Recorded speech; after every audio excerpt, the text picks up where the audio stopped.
Hi guys, my name is Ezra and welcome back to my channel. I have joined 3 challenges this month and I feel I am being very ambitious because I don't normally join monthly challenges. Plus, because of the pandemic, I haven't been reading as much as I have been reading before. But anyway, some of the books that I'm reading are crossovers for the different challenges, so I'm hoping that I will be okay. And anyway, for all the challenges that I am joining this month, I will leave the information in the description box below so that you can follow and join as well. And also let me know which challenges you are joining for this month. So if you want to know what books I will be reading for this month's challenges, grab a cup of your favorite drink and let's get started.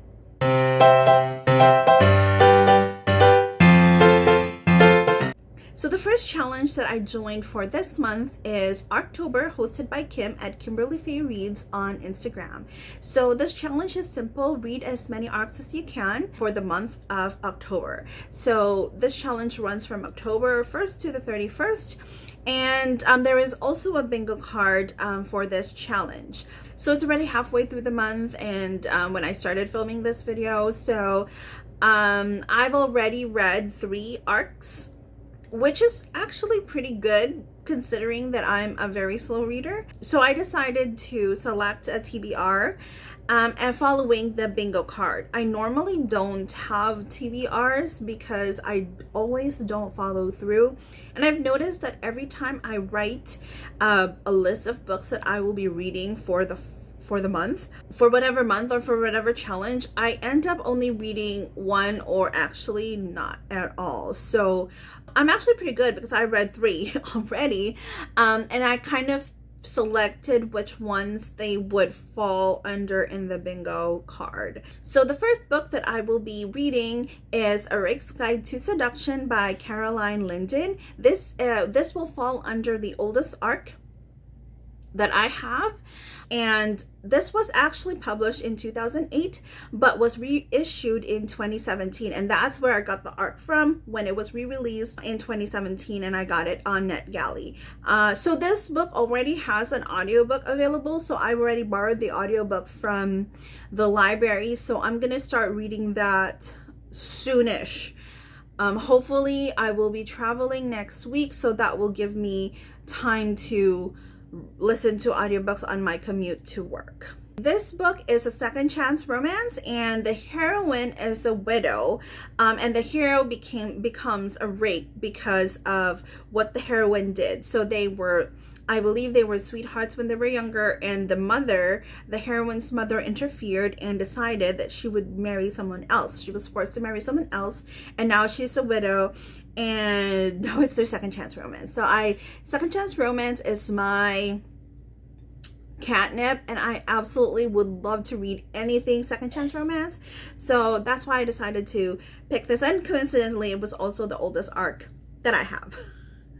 Next is, I actually started listening to this last night, and I'm in chapter 3, and it's pretty scary already. So the next one is Whiteout by Adriana Enders, and this will be under the box for release this year, and this is a forced proximity romance where the heroine and hero get stuck in Antarctica. So this is a romantic suspense, and this is a hate to love romance, so enemies to lovers. And I heard a lot of buzz about this book online, on Instagram and Twitter, and everybody was saying that this book is absolutely scary and amazing, and the romance, they said, is absolutely top notch. So I'm already in chapter 3, and mind you, while listening to chapter 1, I was already scared because she is describing Antarctica as like a wasteland. Well, not really a wasteland, but it's just basically all ice, and there's nobody there except for the group. And in chapter 1, the hero already finds something suspicious going on. So yeah, I think that was perfect too for the spooky season.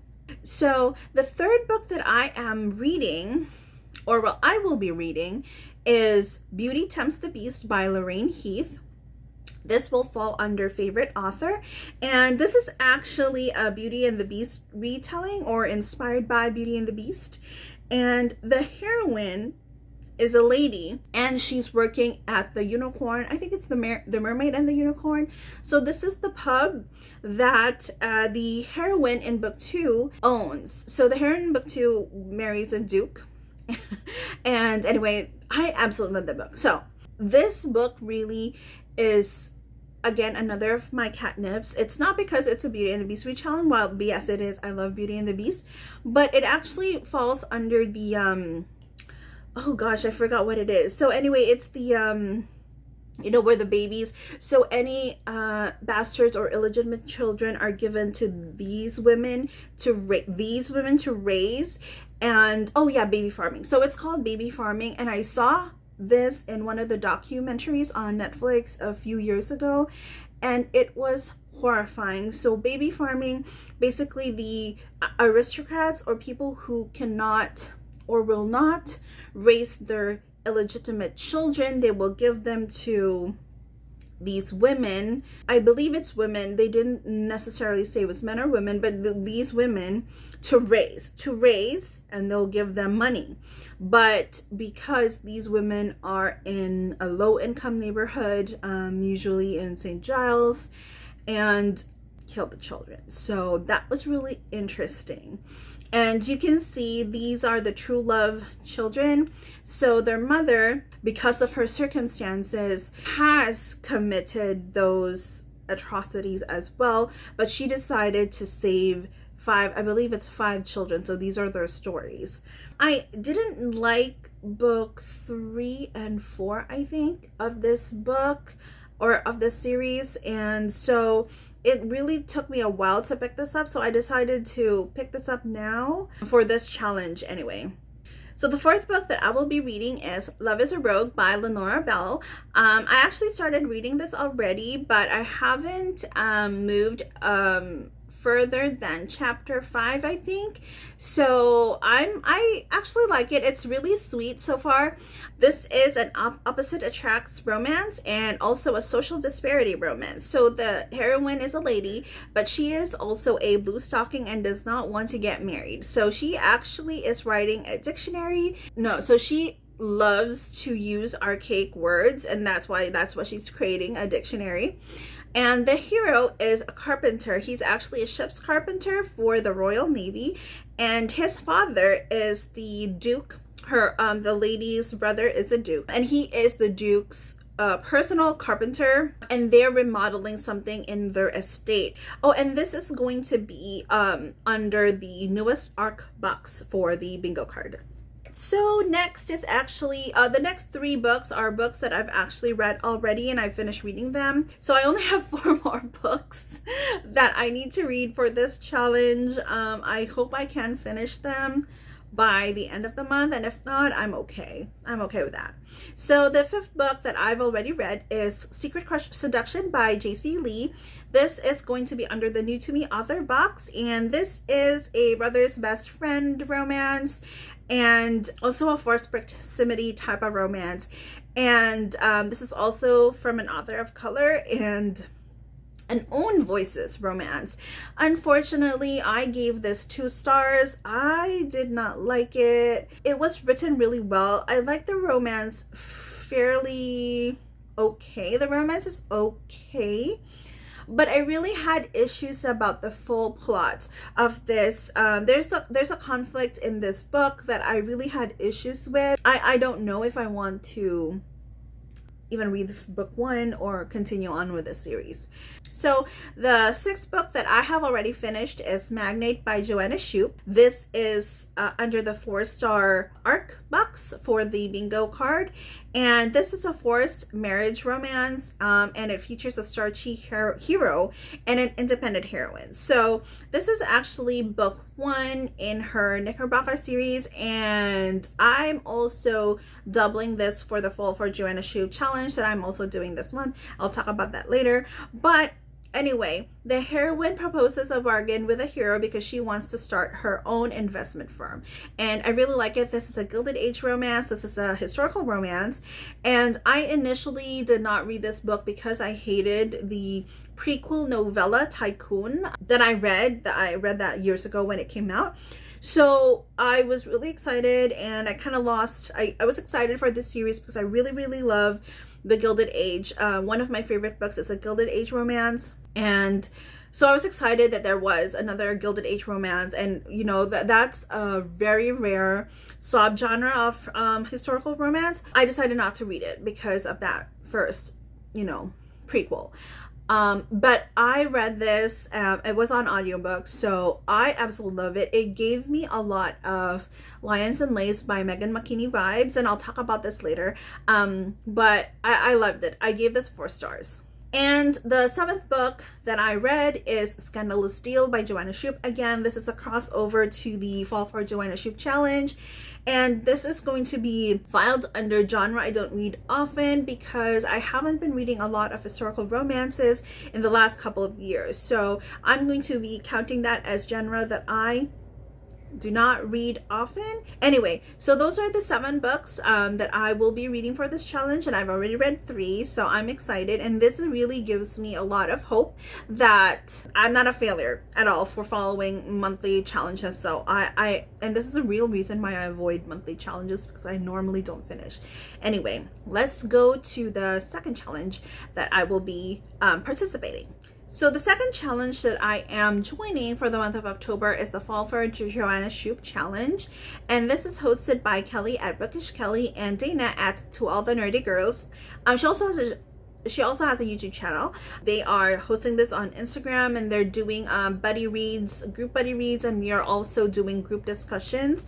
I really love how they structured this challenge. It's the same as the one they did for Sarah McLean's challenge, but I really love how they broke it down to a few chapters every single day for 5 days, and they do a discussion on Fridays. They do an IG live discussion on Fridays, and they break it down. And every morning one of the girls actually puts in a short synopsis of what happened in whatever chapter 1, 2, and 3, or 4 if we're doing 4 chapters for the day.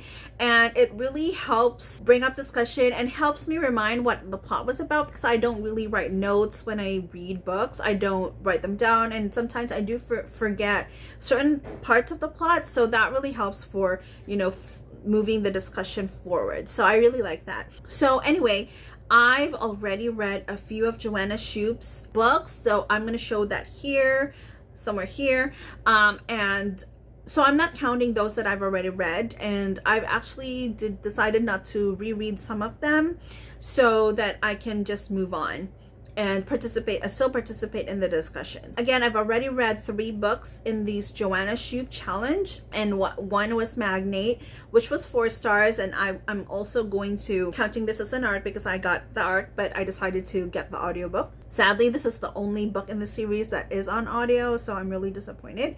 But I gave this 4 stars, and I already talked about this, but this really gave me Lions and Lace vibes by Megan McKinney. So and then of course number 2 is A Daring Arrangement, and this is the first book in the 400 series. This one I actually DNF'd because I absolutely hated the heroine. This is the fake fiance trope, and so the heroine is a lady from England, and she has fallen in love with a painter, a starving artist, and her father, because she's an heiress, her father is pissed and basically forbade her to. My cat's here.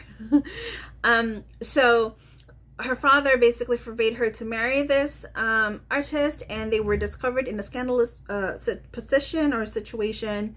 So the father sent her to his sister who lives in America. So she's in America right now, and her plan is basically to get engaged to somebody who has a very bad reputation, so that her father would say, oh my god, I made a mistake, you can marry your painter. And so she picks this guy who was in Sherry's. So they had dinner, they're having dinner in Sherry's, and she hears a racket on the 2nd floor, and when she goes up, there's like a party going on, and the the hero, his name is Julius, he is drunk and he has horses in the room, and I don't know how big Sherry's is. There's my cat Momo again. Anyway, so the hero is, you know, doing something that's really crazy, and so she says, okay, you will be my fiance, and she goes to his house the next day and basically forces him to be her fake fiance, and she basically did not give him an out because she said, oh, I already told people that we are engaged. So I don't like the heroine. I listened to the audiobook for this one, and the narrator's voice for Nora is annoying as hell, and I don't know. I like the fake fiance trope, but this one was not as great. I didn't like it at all. So anyway, that's why I DNF'd it. And the third book that I read for this challenge is A Scandalous Deal. I gave 4 stars because of all the I love this book so much. I have yet to read a book like this. And again, this is in the early 1800s, late 1800s, early 1900s for the Gilded Age, I think. So you already see modern technology. So they have lights, they have generators and stuff. So anyway, so the heroine is a daughter of a well-renowned lord who is an architect. Now, the book doesn't say this, but her father, the architect, Lord Castle, it seems like he has dementia. So, and he has been forgetting things, and he can't even recognize people, and this has been going on for about a couple years.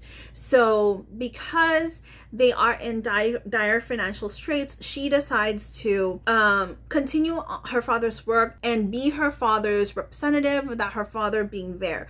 So she has been her father's assistant protege since she was very young. So she is an architect herself, but of course this is the early 1900s. You know, women are not allowed to work, women are not allowed to be architects. So this definitely goes beyond the grain. I absolutely love it. The heroine, her name is Eva, and I love it. So the hero his name is Philip, and they meet on a ship. They meet on a ship to America. So they have a kind of one night stand. They did not have sex, but they did something. Anyway, and what I liked about that is, so they did not know who each other was, and they really had this connection. So when they land in New York, hold on, let me fix my thing. All right, sorry about that. It annoyed me so much. Anywho, so they have this thing going on on the ship, and when they get to New York, they don't know where, they don't know where each one is. So the hero is basically trying to look for her, and of course she gave him the wrong name. So the hero actually is the owner of the hotel that she was contracted to design. So, hey. Oh, come on. Hi. Say hi. Hi, baby. This is Momo. You wanna kiss mommy? Sorry for that interruption. So the hero is actually the owner of the hotel that the heroine is contracted. Well, the heroine's father is contracted to design. So she does not let him know that she actually designed the hotel. So I love it so much. It is steamy and sexy and very, very, oh my god, the feels of this book. I absolutely love it. I gave this 4 stars, maybe 4.5 stars. I think I'm gonna bump it up to 4.5 stars. I like it so much. Yeah. I don't know if I'm going to be reading the next book in the 400 series. I don't know yet. I normally like to finish a series, but I was reading the blurb for the last book, A Scandalous Vow, so I did not think that I would like it. I don't know. I'll think about it. But if I'm not going to read that book, I'm going to read the first book in the Uptown Girls series, which is The Rogue of Fifth Avenue. So I'm excited for that. Anyway, so I've already read 3 books. I have read her courtesan books, the first 3 books that she wrote, and then I read Tycoon, and then of course Magnate, and then I've read Baron. I absolutely love Baron. That is the second book in her Knickerbocker series. I gave that 5 freaking stars. It's so good. I think I might reread that soon. I was gonna reread it, but I thought they had it on audio, but they didn't have it on audio, so that's fine. I just decided to skip it. Anyway, these are all the books that I have read and or plan to read for the Fall for Joanna Shoop challenge. So the third and final challenge that I will be joining for this month of October is the Paranormal Romance Readathon, hosted by Lacey from Lazy Book Lovers, Lisa from Remarkably Lisa, Jess from Peace Love Books, Desiree from Genki Reader, Crystal from Crystal's Bookish Life, and Charles from Books on Stereo. This challenge will run from October 30th to November 6th, and basically it's read all the paranormal romance books that you can in that time span. So I've decided to do the bingo card that they have for the challenge so that I at least know what to read. I've selected 4 books, but I believe 3 of them are novellas, so I am hoping that I will be able to read all 4 books, but if not, that's fine. I normally don't finish a challenge anyway, so I'm okay with that. Anyway, so the first book that I will be reading is The Power of Hades by Eliza Rayne and Rose Wilson. This will fall under novella, and this is also a group read, and it is a Hades and Persephone retelling. So I'm excited. I love Lord Olympus so much. I love the Hades and Persephone trope, so this one will probably have forced proximity and captive romance because of the Hades and Persephone myth. Since it's also a group read, this is going to be discussed, I think, by the hosts, so that will be interesting to participate as well. And I've never heard about these authors, but the cover is absolutely gorgeous, and I believe it was suggested by one of the hosts of this readathon. Now, the second book that I selected is Halloween Boo by Sarah Spade. This will go under the indie author box, and this is book 1 in the Holiday Hunk series. And the heroine here is human, but the hero is a ghost. So this was recommended by Beth at Be In Her Books on Instagram and Twitter, and she basically says that this book is amazing. So I am going to, I read the blurb, and the blurb is hilarious. I like it. It's in dual, the blurb is in dual POV, so I'm hoping that this is in dual POV. The hero is a ghost, and on All Hallows Eve, that's when they say the barrier between the paranormal realm and the human realm is very weak, and so he is able to cross over, and so this ghost is in love with the heroine. So that sounds amazing, and if you see the cover, that cover is cute as well. So anyway, I'm going to read this, and yes, I'm going to read this. And the third book that I picked is also a novella, and this is As a Goth by Larissa Ayon. This is also a part of the 1001 Nights, but this is actually part of the Demonica series, and this is book 10.5, but it is book 7.5, 4, 5, 6.5, I think, in the Four Horsemen series. So if you don't know, Larissa Ayon has this really long Demonica series, but in between that Demonica series there is the Four Horsemen series, and this book falls between Reaver and Revenant. So that's the books. I've actually read all those books, the Four Horsemen books in the Demonica series or the Four Horsemen series, so I should not be lost. And I've already met As a Goth when I read Reaver and Revenant. Okay, so if you haven't read that, please read that. I talked about this in detail in my Halloween romance recommendations. I'll link that in the description box below as well. This series is amazing.